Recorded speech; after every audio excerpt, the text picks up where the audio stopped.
Hello and welcome to my channel. आप सभी का मेरे चैनल पर स्वागत है। हम पार्टनरशिप को कर रहे हैं और पार्टनरशिप में भी change in profit sharing ratio के क्वेश्चन कर रहे हैं। प्रैक्टिकल क्वेश्चंस पर हैं हम और प्रैक्टिकल क्वेश्चन में हमने एक पार्ट कर लिया था जिसमें हम सैक्रिफाइसिंग कैसे निकालते हैं वो देख लिया था या गेनिंग कह लीजिए। साथ ही साथ ट्रीटमेंट ऑफ गुडविल को भी हमने कर लिया था। आज की वीडियो में जो हम करेंगे सारे क्वेश्चन हम सीबीएसई से कर रहे हैं। आपने लास्ट वीडियो में भी देखा था। आज उसका ये पार्ट सेकंड है। पार्ट थर्ड भी इसका एक और आएगा जिसमें हम कॉम्प्रिहेंसिव क्वेश्चन करेंगे। पार्ट सेकंड के जो ये क्वेश्चन अभी हम करेंगे ये 3 टू 4 मार्क्स वाले क्वेश्चंस हैं।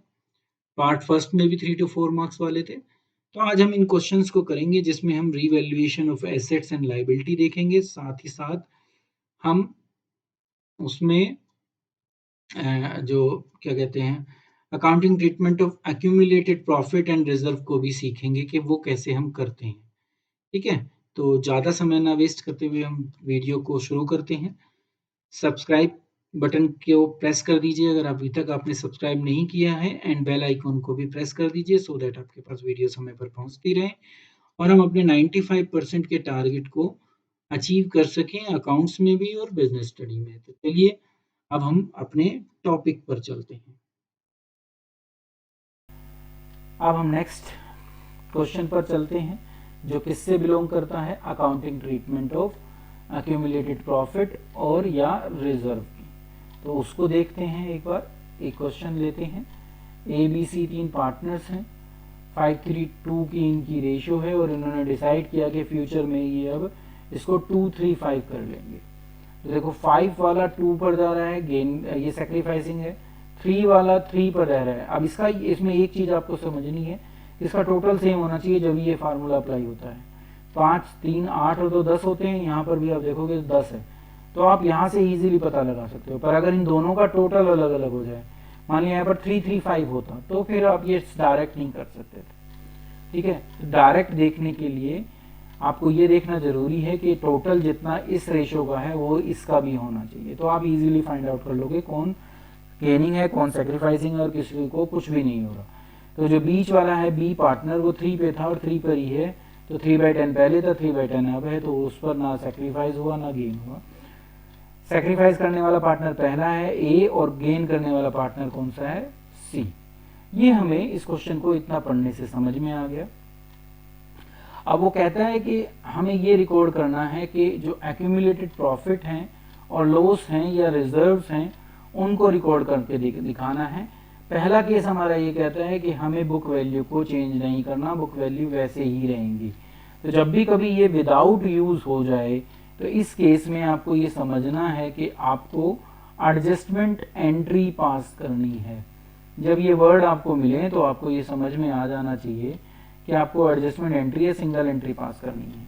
इसमें सेकंड केस भी होगा जिसमें हमें उन अकाउंट को क्या कर देना पड़ेगा, बंद कर देना पड़ेगा। तो यहाँ पर आपको एक एंट्री पास नहीं करनी पड़ेगी, यहाँ पर आपको एक से ज़्यादा एंट्री पास करनी पड़ेगी। तो जब बुक वैल्यू निकाली गई या बताई, क्योंकि बताएंगे कि क्या क्या बुक वैल्यू है, तो आपको पता चला कि जनरल रिजर्व है आपके पास 6000 का। प्रॉफिट एंड लॉस अकाउंट में क्रेडिट बैलेंस है, इसका मतलब प्रॉफिट है 24000 का। एडवर्टीजमेंट सस्पेंस अकाउंट है, ये हमेशा डेबिट बैलेंस के साथ होता है, ये एक फिक्टिटियस एसेट है, तो इसको भी क्लोज करना है 12000 का। ठीक है, तो पहला केस अगर हम देखें ये वाला केस, तो इसमें आपको पहले यहाँ पर पहले केस के लिए बता रहा हूँ। अभी पहले केस में आपको नेट इफेक्ट निकालना पड़ेगा कि नेट क्या हो रहा है, नेट इफेक्ट डेबिट का है या क्रेडिट का है, जब भी आप जर्नल एंट्री पास कर सकते हो। तो देखो डेबिट के अमाउंट भी लिख लो और क्रेडिट के अमाउंट भी लिख लो, आपको पता चल जाएगा नेट इफेक्ट क्या है। देखो क्रेडिट में एक तो ये 6000 है जो जनरल रिजर्व का है, और एक आपके ये 24000 हैं जो प्रॉफिट एंड लॉस के हैं, ये भी आपके क्या हैं, क्रेडिट बैलेंस का है, तो इसका मतलब ये भी आपके क्रेडिट में जाएगा। डेबिट में जाने वाली फिगर ये है एडवर्टीजमेंट सस्पेंस अकाउंट। तो 12000 यहाँ लिखोगे तो आपको पता चलेगा कि आपकी क्रेडिट साइड जो है 30000 की है और आपकी जो डेबिट साइड का टोटल है वो 12000 है। तो बड़ी कौन सी हुई, क्रेडिट साइड। तो नेट इफेक्ट जो निकलेगा जनरल एंट्री के लिए, एडजस्टमेंट एंट्री के लिए, वो इस 30 में से 12 आप माइनस कर दोगे तो आपके पास 18,000 का अमाउंट आ जाएगा, जो आपका नेट अफेक्टेड अमाउंट है जिसके ऊपर आप सिंगल जर्नल एंट्री पास करोगे। तो सबसे पहले ये जरूरी था। दूसरा जो इसमें जरूरी है वो है कि आपको क्या चाहिए, सेक्रीफाइसिंग और गेनिंग रेशियो चाहिए, उसके बिना आप क्वेश्चन नहीं कर पाओगे। तो हम सेक्रीफाइसिंग रेशियो निकाल लेते हैं। सबसे पहले क्वेश्चन को देखकर हमें पता चल गया कि ए सेक्रीफाइस कर रहा है और गेन जो कर रहा है वो सी कर रहा है, तो हम उस तरीके से ही अपनी क्वेश्चन में रेशियो को लिखेंगे। तो ए जो है 5/10 के शेयर पे था, अब ये 2/10 पर पहुंच गया, तो इसका मतलब इसको 3/10 का क्या हुआ, सेक्रीफाइस इसने किया। ए जो था वो 2/10 पे था ओल्ड शेयर, और नया शेयर जो इसका बनता है वो 5/10 बनता है। ठीक है, तो आप अभी इसको क्योंकि लिख गेनिंग रहे हो और फॉर्मूला किसका लगा रहे हो, सेक्रीफाइसिंग का, तो गलत हो जाएगा। आपको यहाँ पर गेनिंग का ही फार्मूला लगाना पड़ेगा। गेनिंग के फार्मूले में होता है कि न्यू शेयर पहले आता है और ओल्ड शेयर बाद में आता है। तो आप 5/10 में से 2/10 माइनस करोगे तो 3/10 आएगा, ये आपका गेनिंग पार्टनर है। तो रेशियो का अमाउंट अब देख ही चुके हो कि 18,000 से आएगा। अब आप 18,000 को 3/10 से मल्टीप्लाई कर अपनी वो फिगर निकाल लो जिसमें वो सिंगल एडजस्टमेंट एंट्री आपको पास करनी है। तो आपको पता चलेगा कि 5400 रुपये की आपको जनरल एंट्री पास करनी है, तो वो जनरल एंट्री हो जाएगी। यहाँ पर सी क्योंकि गेनिंग था इसलिए डेबिट हो रहा है। ठीक है, ये गेनिंग पार्टनर है, देखिए गेनिंग रेशियो निकाली है इसीलिए। और ए जो है वो क्या है, सेक्रीफाइसिंग पार्टनर है, इसलिए उसको क्या हम कर रहे हैं, क्रेडिट कर रहे हैं। अमाउंट कितना है, 5400। ठीक है, तो ये था हमारा इस केस फर्स्ट की एंट्री। तो ये आपकी केस फर्स्ट की एंट्री है जो किसमें हुई है, सेक्रीफाइसिंग या गेनिंग में। जब आपको बुक ऑफ अकाउंट्स क्लोज करने हैं तो सारी एंट्री जो आएंगी सेकंड केस के अंदर, जब आप इसके सेकंड केस की सॉल्यूशन निकालोगे तो सेकंड केस में सारी एंट्री ही ओल्ड रेशियो में होंगी। देखिए कैसे होंगी, यहीं पर एंट्री आएंगी, तो इसलिए अभी इसको हटा देते हैं। ये आपका सेकंड केस है, मैं इसको यहाँ पर लिख देता हूँ। सारी एंट्री आप ओल्ड रेशियो में करोगे। ओल्ड रेशियो में क्या करोगे, जो जनरल रिजर्व है क्रेडिट बैलेंस के साथ है, इसको क्या करोगे आप, डेबिट करोगे और पार्टनर्स को क्रेडिट करोगे। इस तरीके से जनरल रिजर्व को डेबिट कीजिए। एक और दूसरा क्रेडिट बैलेंस का था 24,000, इसको भी इसी के साथ क्या कर दो, डेबिट कर दो। दोनों अकाउंट बंद कर दिए, कौन कौन से, जनरल रिजर्व भी बंद कर दिया और प्रॉफिट एंड लॉस अकाउंट भी बंद कर दिया। 6 और 24 ये रहा और 6 ये रहा, 30,000। अब 30,000 को आप ओल्ड रेशियो कितनी है, 532। ये एंट्री ओल्ड रेशियो में होगी, ये आपको याद रखना है। 532 में इसको डिवाइड कर दिया। अब आपका क्या आएगा, एडवर्टीजमेंट सस्पेंस अकाउंट। ये डेबिट बैलेंस का है तो इसको क्रेडिट कर बंद करो और पार्टनर को क्या करो, डेबिट करो। एंट्री ये भी किस में होगी, ओल्ड रेशियो में। एडवर्टीजमेंट सस्पेंस अकाउंट क्लोज किया और तीनों पार्टनर में डिवाइड कर दिया। इन कौन सी रेशियो, ओल्ड रेशियो। ये क्वेश्चन था जिसको आप अक्यूमुलेटेड प्रॉफिट और रिजर्व की ट्रीटमेंट कर सकते हो। आगे चल एक नया क्वेश्चन लेते हैं और वर्कमैन कंपनसेशन रिजर्व को समझने की कोशिश करते हैं। क्वेश्चन ये है कि नितिन, तरुण और अमर 3 पार्टनर्स हैं, उनके बीच जो रेशियो है वो इक्वल है अभी। तो इक्वल का मतलब 1:1:1 है, और उन्होंने अब डिसाइड किया कि 2:2:1 की रेशियो में वो 1 अप्रैल 2019 से अपनी रेशियो या प्रॉफिट को शेयर करेंगे।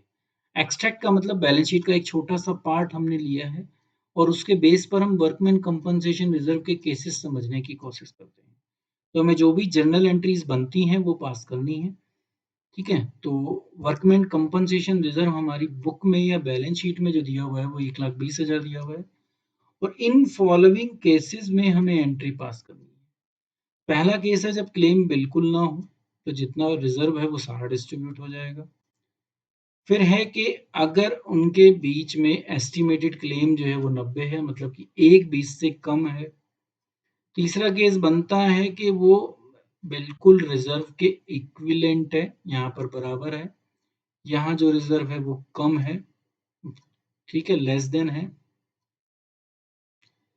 और फोर्थ जो केस बनता है उसमें हमारा जो रिजर्व बोला गया है क्लेम का वो 1/20 से ज़्यादा है, तो यहाँ ये ज़्यादा है और वो कम। तो एक-एक करके हम इन सब की अकाउंटिंग ट्रीटमेंट देखते हैं कि क्या होती है। एंट्रीज से शुरू करते हैं। फर्स्ट केस में देखो कोई एस्टिमेशन नहीं है क्लेम का, तो जितना भी ये हमारा अमाउंट है इसको आप ओल्ड रेशियो मतलब कि इक्वल तीनों पार्टनर में बांट दो। Workman compensation reserve credit balance के साथ होता है, आपको उसको खत्म करना है तो डेबिट करना पड़ेगा इस तरीके से, ठीक है। और तीनों पार्टनर जो हैं वो क्रेडिट करने पड़ेंगे, और क्योंकि इक्वल रेशियो है तो तीनों को कितना मिल जाएगा 40-40। किस रेशियो में एंट्री होगी? Old ratio. इस क्वेश्चन में आप सैक्रिफाइसिंग नहीं निकालोगे, ना उसका यूज कहीं आएगा। सेकंड केस पर पहुंचते हैं जब 90,000 है, तो आप 1/20 में से 90,000 तो डिवाइड नहीं कर सकते, 30 कर सकते हो। एंट्री के रूप में देखो कैसे होगा। वर्कमैन कंपनसेशन रिजर्व को डेबिट करो 1/20 से, जितना आपको नहीं क्लेम में यूज करना है वो प्रोविजन में डाल दो 90,000। अब 1/20 में से 90 घटाओगे तो 30 बचेंगे, वो 30 तीनों पार्टनर में बांट दो, क्योंकि ये वो है जिसको आप यूज नहीं कर सकते, ये सिर्फ क्लेम है हमारा। क्लेम का मतलब है ये एक लाइबिलिटी बन गई अब, और वो भी नॉन लाइबिलिटी, इसीलिए इसके आगे क्या लग गया? प्रोविजन लग गया, ठीक है। तो बाकी जो बचा है वो तीनों पार्टनर्स में डिवाइड हो जाएगा। जब वो क्लेम बराबर हो तो आप या तो एंट्री नहीं करोगे, ओल्ड रेशियो में एंट्री होंगी हर केस में, ये आपको याद रखना है, ठीक है। यहाँ तो रेशियो यूज ही नहीं हो रही, बल्कि की आप वर्कमैन कंपनसेशन रिजर्व को सीधा क्लेम में डाल रहे हो, तो यहाँ पर पार्टनर क्रेडिट नहीं होंगे, ठीक है। तो थर्ड एंट्री के अंदर पार्टनर को कुछ भी नहीं मिलेगा वर्कमैन कंपनसेशन रिजर्व में से, सारा का सारा प्रोविजन में चला जाएगा, क्लेम हो जाएगा। लास्ट जो केस है उसमें आपको और पैसा चाहिए, वर्कमैन कंपनसेशन रिजर्व जितना है वो तो जा ही रहा है, ठीक है। ये एंट्री का अमाउंट जो है ये 150 है। आपके पास जो प्रोविजन है वो 1,50,000 का है, ठीक है। 1,50,000 का प्रोविजन आपको बनाना है, आपके पास है सिर्फ 1/20। तो आप क्या करोगे? रिवैल्यूएशन अकाउंट से रीअसेसमेंट ऑफ लायबिलिटी कर कर 30,000 रुपए और डेबिट कर दोगे, ठीक है। तो यहाँ आपको रिवैल्यूएशन के थ्रू 30,000 रुपए और चाहिएंगे, ठीक है। एंट्री अभी भी, क्योंकि अगर होती तो ओल्ड रेशियो में होती, यहाँ पर वैसे ओल्ड रेशियो की कोई रिक्वायरमेंट है ही नहीं।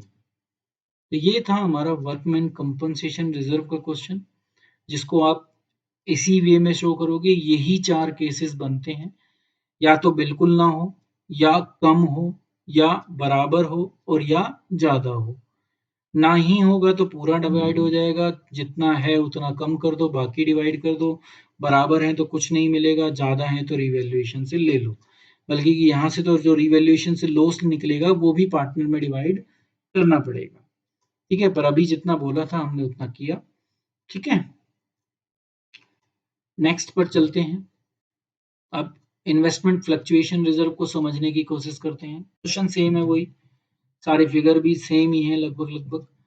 देखो एनटीए 3 पार्टनर्स हैं, उनकी पहले की जो रेशियो है वो इक्वल है। अब उन्होंने डिसाइड किया कि वो दो दो एक पर जाएंगे। इन्वेस्टमेंट 4 लाख की है और इन्वेस्टमेंट फ्लक्चुएशन रिजर्व हमारा 60,000 का है। तो जो ट्रीटमेंट हमें करनी है वो 60,000 की करनी है। अब क्या केसेस हैं जिसमें हमें करनी है? एक में मार्केट वैल्यू नहीं दी हुई, जितना है बांट दो। एक में मार्केट वैल्यू दी है पर वो उसी के बराबर है, 4 लाख इन्वेस्टमेंट है, 4 लाख की उसकी कॉस्ट है, तो रिजर्व तो यूज नहीं हुआ, पूरा का पूरा बांट दो। थर्ड केस में मार्केट वैल्यू ज्यादा है, तो ज्यादा है तो फिर भी ये पूरा का पूरा बटेगा, और बाकी जो है वो मुझे रिवैल्यूएशन में डालना पड़ेगा। फोर्थ केस ये कहता है कि जब वो 370 हो, 4 लाख से 370 कम हो गया, तो आपको रिजर्व में से लेने पड़ेंगे पैसे। फोर्थ केस में रिजर्व को यहाँ पर यूज करना पड़ेगा इन्वेस्टमेंट की कॉस्ट को मार्केट वैल्यू पर लाने के लिए। फिफ्थ केस वो है जिसमें आप पूरी लेने के बावजूद भी कवर नहीं कर पा रहे। देखो डिफरेंस अगर इन दोनों में देखोगे तो 80,000 का है, और आपके पास रिजर्व में कितने पड़े हैं? 60। तो अभी 60 भी यूज करोगे और रिवैल्यूएशन से 20 और भी लोगे, तो इस तरीके से एंट्रीज होंगी। देखिए पहली एंट्री में पूरा बटेगा, पूरा कितना है? 60,000। तीनों पार्टनर में इक्वल बांट दो क्योंकि ओल्ड रेशियो इक्वल है। एंट्री ओल्ड में ही होगी, ये बात आपको याद रखना है। ये जो एंट्री होगी ये ओल्ड रेशियो में होगी। फर्स्ट केस में भी यही एंट्री होगी, सेकंड केस में भी यही एंट्री होगी, क्योंकि मार्केट वैल्यू जो है वो कॉस्ट के बराबर है, बुक वैल्यू के बराबर है। तो यहाँ भी पूरा रिजर्व डिवाइड हो जाएगा। थर्ड केस में भी बल्कि की एक एंट्री तो यही होगी, पूरा का पूरा बांट दो पहले। तो यही एंट्री हुई थर्ड केस के अंदर भी, एंट्री ओल्ड रेशियो में ही हो रही है, अभी भी वही होगी। एक एंट्री और आपको करनी पड़ेगी, वो मैं आपको यहाँ कर कर दिखाता हूँ। आपको क्या करना पड़ेगा कि क्योंकि थर्ड केस में बढ़ रही है, देखो इन दोनों का डिफरेंस जो है वो 30,000 का है, तो आपको इन्वेस्टमेंट को 30,000 से बढ़ाना पड़ेगा उसकी मार्केट वैल्यू पर लाने के लिए। तो बढ़ाने के लिए आपको मैं बताया है कि इन्वेस्टमेंट जब भी बढ़ेगी डेबिट होकर बढ़ेगी। तो मैं इन्वेस्टमेंट अकाउंट को डेबिट कर देता हूँ 30,000 से, और ये जो प्रॉफिट हुआ आपको वो आप कहाँ डाल दोगे, रीवैल्यूएशन अकाउंट में। ठीक है, बढ़ने का मतलब आपको फायदा हो रहा है, तो फायदा कहाँ जाएगा, हमारा रीवैल्यूएशन अकाउंट की क्रेडिट साइड। तो ये थर्ड केस के अंदर सेकंड एंट्री है, फर्स्ट ये है। फोर्थ केस में अब आपको पैसा पहले यहाँ यूज करना पड़ेगा, रिजर्व पूरा आएगा, उसमें से मार्केट वैल्यू को कवर करने के लिए इन्वेस्टमेंट को 30,000 कम कर दो। जब बड़ी डेबिट होकर थी तो घटेगी कैसे, क्रेडिट होकर। 60 में से 30 गए तो 30 बचते हैं, 30 तीनों पार्टनर में 10-10 हजार बांट दो। डिवाइड अभी भी किस रेशियो में होंगे, ओल्ड रेशियो में। फिफ्थ केस में आपको पूरा रिजर्व भी यूज करना है, उसके बावजूद भी आप 80,000 को कवर नहीं कर पाओगे, मतलब कि इन्वेस्टमेंट को जो 80,000 से कम करना है वो आप पूरा रिजर्व कर कर भी नहीं यूज कर पा रहे, पार्टनर को तो जब मिलेगा। तो आपको इस केस में रिवैल्यूएशन अकाउंट को भी डेबिट करना पड़ेगा, दोनों के डिफरेंस से 20,000 से। तो इस तरीके से हम change in profit sharing ratio में जितने क्वेश्चन बनते थे वो सारे पूरे कर लिए। इस बेस पर अब हम नेक्स्ट टॉपिक के लिए जो एडमिशन ऑफ पार्टनर है उसके लिए तैयार हैं। आप इस टॉपिक को अच्छे ढंग से करते रहिए, अगर आप करोगे तो 8 से 10 नंबर का ये चैप्टर है आपका, किसी ना किसी फॉर्म में आपके वो नंबर आ जाएंगे, और जहां हमें पहुंचना है 95% उस तक हम पहुंच पाएंगे। चैनल को सब्सक्राइब और जो बेल आइकन है उसको प्रेस करना मत भूलिए। आज के लिए इतना ही, नेक्स्ट वीडियो के लिए बाय बाय।